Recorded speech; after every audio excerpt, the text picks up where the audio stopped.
Bienvenue Challenger à ce nouveau épisode. Aujourd'hui, nous sommes au 3e jour de notre Bible Challenge.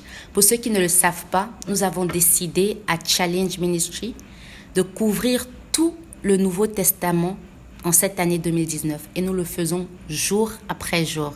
Et aujourd'hui, étant le 3e jour du premier mois de l'année 2019, nous sommes en Matthieu 3. Laissez-moi prier. Père, je te dis merci. Merci pour ta grâce. Merci car tu permets à chacun de pouvoir lire quotidiennement sa Bible, entendre de toi et ressortir avec des paroles profondes. Je te bénis, je te rends grâce dans le nom puissant de Jésus. Amen. Matthieu 3. En ces temps-là, Jean-Baptiste parut dans le désert de Judée et se mit à prêcher. Changez de comportement, disait-il, car le royaume des cieux est proche. Jean dit de changer de comportement et non changer de vie. Pourquoi? Parce que l'effet de changer de comportement, c'est-à-dire de changer de mentalité, produit une vie changée. Vous savez, c'est difficile pour des gens de changer de vie.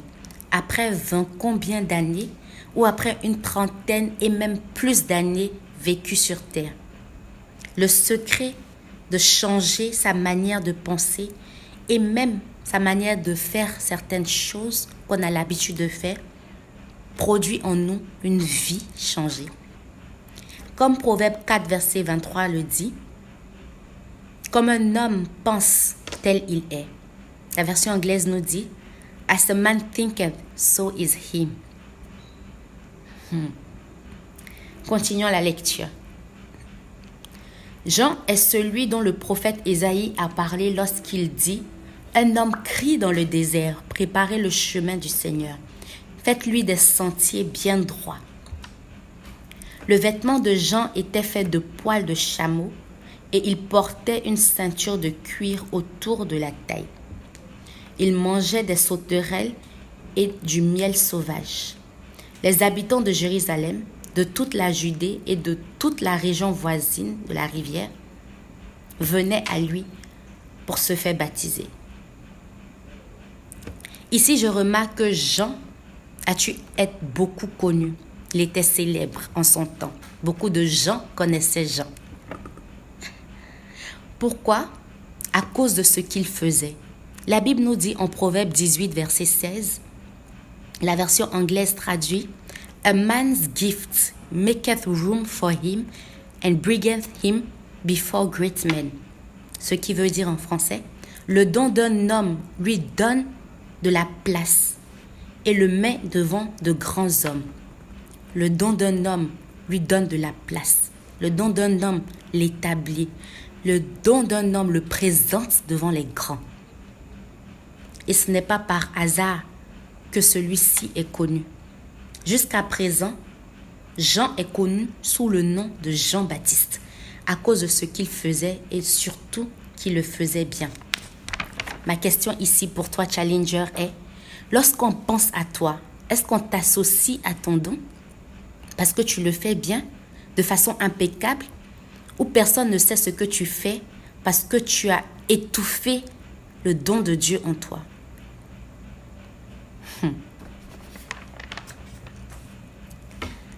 Qu'est-ce que Dieu t'a donné comme don? Qu'est-ce qu'il a mis en toi? L'exerces-tu? Le verset 6. Ces personnes confessaient publiquement leurs péchés. Lisons le verset. Ils confessaient publiquement leurs péchés et Jean les baptisait dans le Jourdain. Que pensez-vous de ce système de baptême? Confesser publiquement les péchés et se faire baptiser. Je ne sais pas à quel point ce système a changé, mais de nos jours, avant de se faire baptiser, nous devons dire qui Jésus est pour nous. Et c'est une bonne chose. Par exemple, Jésus est mon roi, mon maître, mon sauveur, celui par qui j'ai la vie, mon rédempteur, celui qui me justifie, l'avocat auprès du Père, etc. Et la personne est ensuite plongée dans l'eau. Le système au temps de Jean les permettait de publiquement, et j'aime cette expression, publiquement dire à haute voix qui ces personnes étaient et ce qu'elles faisaient. Imaginons un peu le scénario. Je suis une grande, complétée avec moi, menteuse ou voleuse. Puis, j'aime créer la zizanie dans le couple des gens. La fois dernière, il y a un monsieur marié qui m'a demandé de lui faire des enfants. Ainsi de suite, nous pouvons imaginer. Mais publiquement, ces personnes confessaient leurs péchés devant tout le monde. Donc, tout le monde connaissait chacun par ses actes. Mais à partir de ce jour, à partir de cette décision intentionnelle de changer de comportement, pour que ta vie change ensuite, ces personnes avaient un nouveau témoignage. Ces personnes pouvaient dire, hier j'étais comme ça, hier j'étais comme ci, c'est vrai. Mais aujourd'hui, Dieu a changé ma vie, Dieu a changé mon histoire, Dieu m'a donné un nouveau témoignage. Et je prie que ce soit la déclaration de quelqu'un en cette année. Le verset 7. Jean vit que beaucoup de pharisiens et de sadduciens venaient à lui pour être baptisés. Il leur dit alors, bande de serpents. Jésus pouvait dire à ce même groupe de personnes, bande d'hypocrites. Qui vous a enseigné, Jean ajoute, à vouloir échapper au jugement de Dieu qui est proche? Montrez par des actes que vous avez changé de mentalité.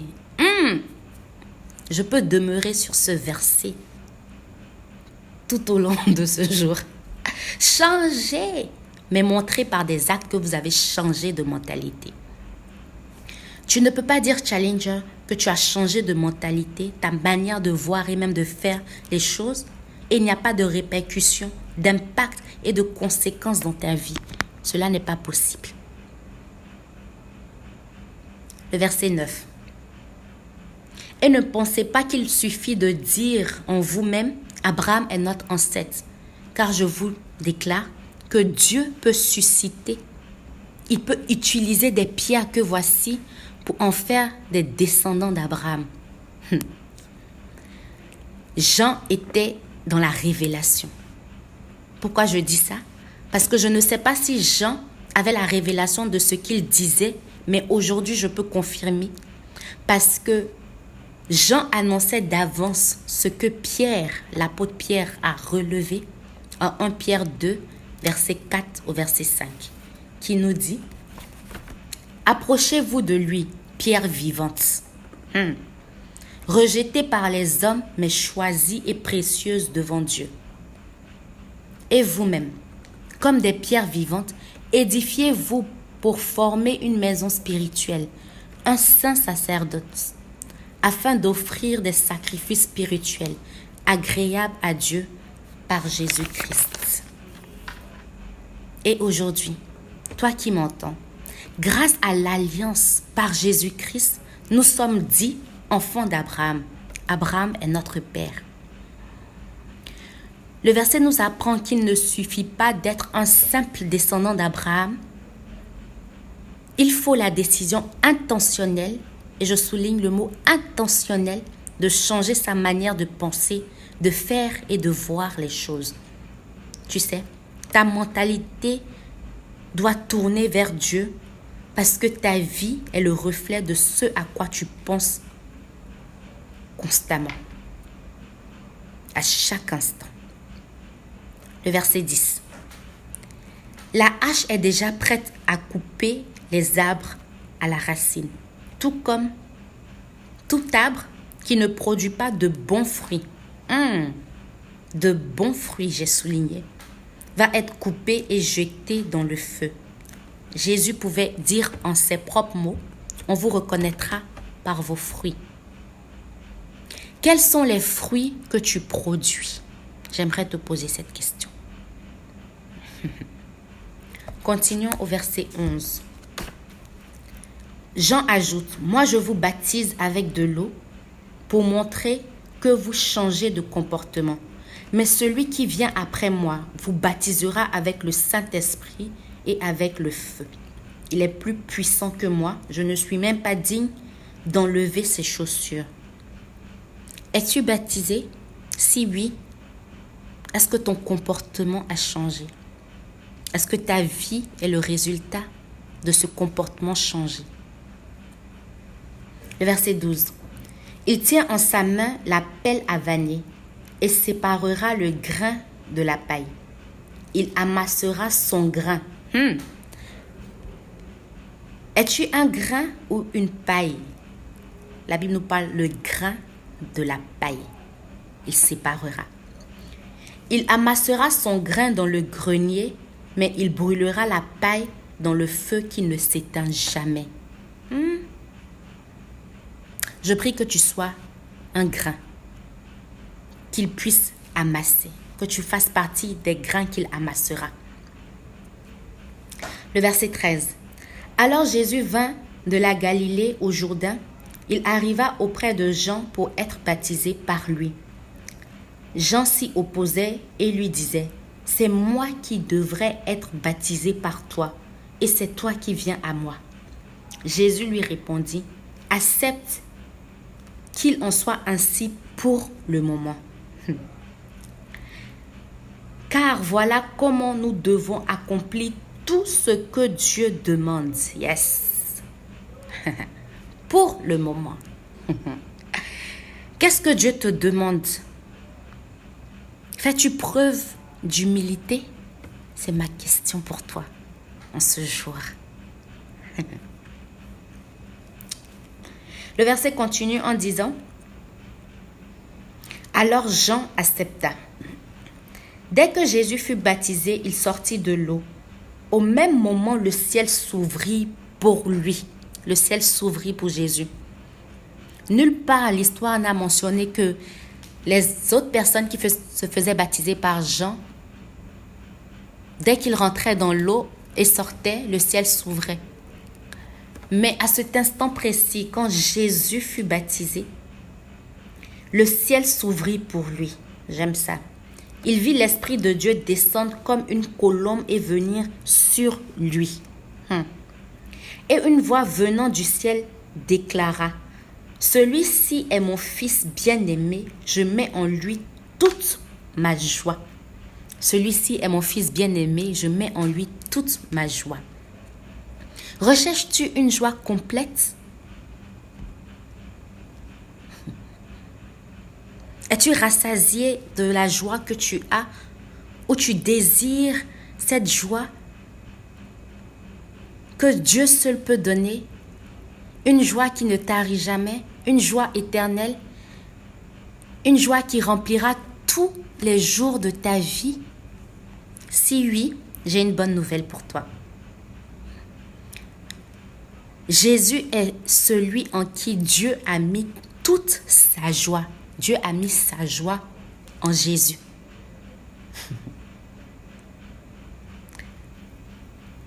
La joie de Dieu ne tarit jamais.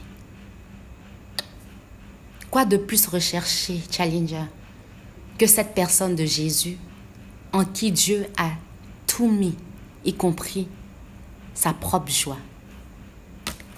Et si tu entends le son de ma voix et que tu n'as pas encore rendu Jésus le centre de ta vie, tu n'as pas encore changé de comportement comme Jean nous dit, qui donnera un résultat d'une vie changée, je veux que tu confesses ces paroles après moi. Seigneur Jésus, j'ai besoin de toi. Je reconnais que j'ai dirigé jusqu'à présent ma vie et qu'ainsi j'ai péché contre toi. Je te remercie d'avoir payé la dette de tous mes péchés.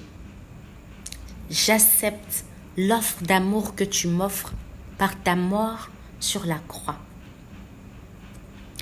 Désormais, je te confie ma vie et je te reçois comme mon Sauveur et Seigneur. Merci pour la vie éternelle que tu m'offres. Fais de moi la personne que tu désires que je sois. Au nom puissant de Jésus. Amen. Amen. Laisse-moi te dire qu'après cette prière, tu es à présent enfant de Dieu. Bienvenue dans la famille de Dieu. Je vous dis merci. Merci d'avoir pris de votre temps précieux pour écouter cet épisode. Je vous donne rendez-vous demain, Matthieu 4. Mais n'oubliez pas de partager avec nous sur notre plateforme ce que vous avez appris, retenu de ce que Dieu vous a dit en Matthieu 4. Demeurez bénis. Moi, c'est Souveraine Amouakou.